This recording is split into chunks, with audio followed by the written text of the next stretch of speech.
Praise the lord. మన ప్రభువును మన రక్షకుడును అయిన యేసుక్రీస్తు అతి పరిశుద్ధ నామమునకు వేలాది వందనాలు, స్తుతులు, స్తోత్రాలు. దేవుని ప్రియ సంఘమైన మీ అందరికీ కూడా ప్రభువునందు శుభములు, బెరాక బ్లెస్సింగ్స్, బెరాక ఆశీర్వాదములు, అనుదిన క్లుప్త వాక్య ధ్యానములకు మిమ్మల్ని ప్రేమపూర్వకంగా ఆహ్వానిస్తున్నాను. ఈరోజు లేఖన భాగము నిర్గమకాండము 3వ అధ్యాయము 13-14 వచనాలు. మోషే, చిత్తగించుము, నేను ఇశ్రాయేలీయుల వద్దకు వెళ్ళి వారిని చూచి మీ పితరుల దేవుడు మీ యొద్దకు నన్ను పంపెనని వారితో చెప్పగా, వారు ఆయన పేరేమి అని అడిగిన ఎడల వారితో నేనేమి చెప్పవలనని దేవుని అడిగాను. అందుకు దేవుడు, నేను ఉన్నవాడను అనువాడనై ఉన్నానని మోషేతో చెప్పాను. మరియు ఆయన, ఉండునను వాడు మీ యొద్దకు నన్ను పంపెనని నీవు ఇశ్రాయేలులతో చెప్పవలెను అనేను. ఇక్కడ మనము గమనించినట్లయితే ఈ సంఘటన అంతా కూడా మనకు తెలుసు. మరి కొండ మీద ఆ పొదలో మరి మోషేతో దేవుడు మాట్లాడినప్పుడు మరి మోషేకి అనుమానం, నిజమే నేను వెళ్తాను, వెళ్ళిన తర్వాత నీ ప్రజలు నన్ను అడుగుతారు, ఎవరు నిన్ను పంపారు, ఆ దేవుడి పేరు ఏమిటి అని అడిగినప్పుడు నేనేం చెప్పాలి అని అన్నందుకు దేవుడు అంటాడు, నేను ఉన్నవాడను అని అంటున్నాడు. మనము ఆరాధించే దేవుడు ఏ మనుషుని చేతి పని కాదు. ఈరోజు ప్రపంచములో దాదాపు అన్ని దేశాలలో కూడా దేవుళ్ళను తయారు చేసుకున్న వారు ఉన్నారు, మనుషులు తయారు చేసిన దేవుళ్ళు ఉన్నారు.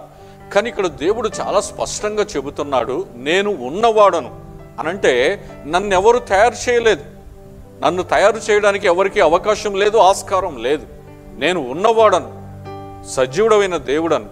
కాబట్టి మనం ఎవరిని ఆరాధిస్తున్నాము అని అంటే కల్పితమైన దేవుణ్ణి మనం ఆరాధన చేయట్లేదు. మనం అనుమానించడానికో లేకుంటే సందేహించడానికో ఈయన నా ప్రార్థన ఆలకిస్తాడా లేదా అని మనం అనుమానించడానికి ఆయన మన చేతుల ద్వారా చేయబడినటువంటి వాడు కాదు, ఉన్నవాడు, అనువాడు. అందుకే బైబిల్ గ్రంథంలో దేవుడు ఈ రకంగా అంటున్నాడు, భక్తిహీనులు తమ హృదయములో దేవుడు లేడు అని అనుకొందురు అని అంటున్నాడు. నేను ఉన్నవాడను అనువాడనని దేవుడు చెబుతూ ఉంటే దేవుడు లేడు అని అంటారే, అదే భయంకరమైన పాపం. కాబట్టి ఉన్నవాడిని లేడు అని చెప్పడము ఎంత భయంకరమైన పాపం. మన భాషలో ఇది అబద్ధం అని అంటాం, కానీ దేవుని భాషలో అది పాపం. ఎందుకనంటే ఆయన ఉన్నవాడు, ఆయనను లేడు అనడం అనేది పాపం.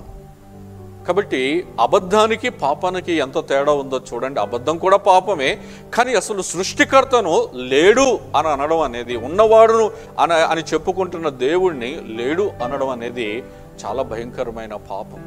కాబట్టి ఈరోజు మనకు బలం ఏమిటి, మనకు ధైర్యం ఏమిటి, మనకు ఆధారం ఏమిటి అని అంటే మనము ఉన్నవాడు అనువాడైన దేవుణ్ణి మనం ఆరాధన చేస్తూ ఉన్నాం. సందేహించడానికి ఎటువంటి అవకాశం లేదు.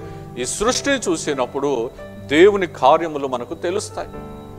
ఆకాశము చూసినప్పుడు, ఈ భూమి చూసినప్పుడు, సముద్రాలు చూసినప్పుడు, కొండలు చూసినప్పుడు, ఈ సమస్త జీవరాశిని మనము చూసినప్పుడు ఆయన ఉన్నాడు అన్న సంగతి మనకు స్పృహకు రావాలి.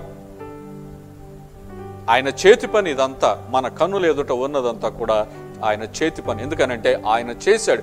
ఎలా చేశాడు అని అంటే ఆయన ఉన్నవాడు కాబట్టి.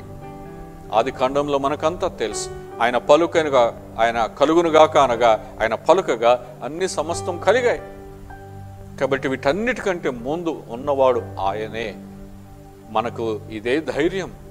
కాబట్టి ఈ లోకములో మరి అన్యులలాగా అందరిలాగా మనకు తెలియని దేవుణ్ణో లేకపోతే మనము సృష్టిని ఒక దేవుడిగా మలచి మనం ఆరాధన చేయట్లేదు.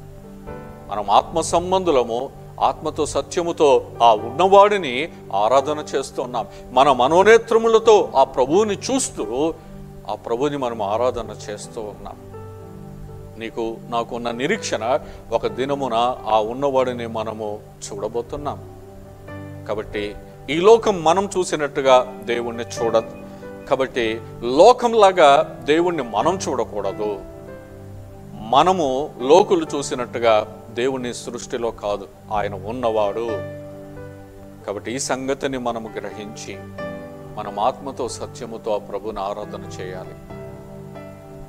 ఆ ఆరాధన దేవునికి ప్రీతికరంగా ఉంటుంది. నువ్వు చేసే ప్రార్థన ఆ ఉన్నవాడి దగ్గరికి వెళ్ళాలి, ఆ ఉన్నవాడికి నువ్వు చేయాలి. అప్పుడే నీ కార్యము సఫలమవుతుంది. అటువంటి కృప దేవుడు మనకు దయచేయునుగాక. ఆమేన్. ప్రార్థన. మా ప్రియ పరలోకపు తండ్రి, నీ పరిశుద్ధమైన నామానికి వందనాలు, స్తోత్రాలు. తండ్రి, లోకము ఆరాధించినట్టుగా మేము ఈ సృష్టిని కాదు, కానీ నిజమైన నిన్ను, ఉన్నవాడవు అనువాడవైన నిన్ను ఆరాధన చేసే కృప మాకు అనుగ్రహించావు. ఎన్నిక లేని మాకు ఈ గొప్ప భాగ్యమును ఇచ్చావు. యెహోవాను దేవుడుగా గల జనులు ధన్యులని నీ లేఖనంలో సెలవిచ్చిన రీతిగా ఈరోజు అట్టి ధన్యత మాకిచ్చి ఉదయమున ఉన్నవాడవు అనువాడవైన నిన్ను ఆరాధించే కృప, ప్రార్థన చేసే భాగ్యమును ఈరోజు మాకు అనుగ్రహించినందుకై నీకే వందనాలు, కృతజ్ఞతాస్తుతులు చెల్లిస్తూ నీ బిడ్డలందరినీ ఈ దినపు ఆశీర్వాదముల చేత దీవించమని మా ప్రభువును మా రక్షకుడైన యేసు నామములో స్తుతించి ప్రార్థిస్తున్నాము తండ్రి. ఆమేన్. Praise the lord.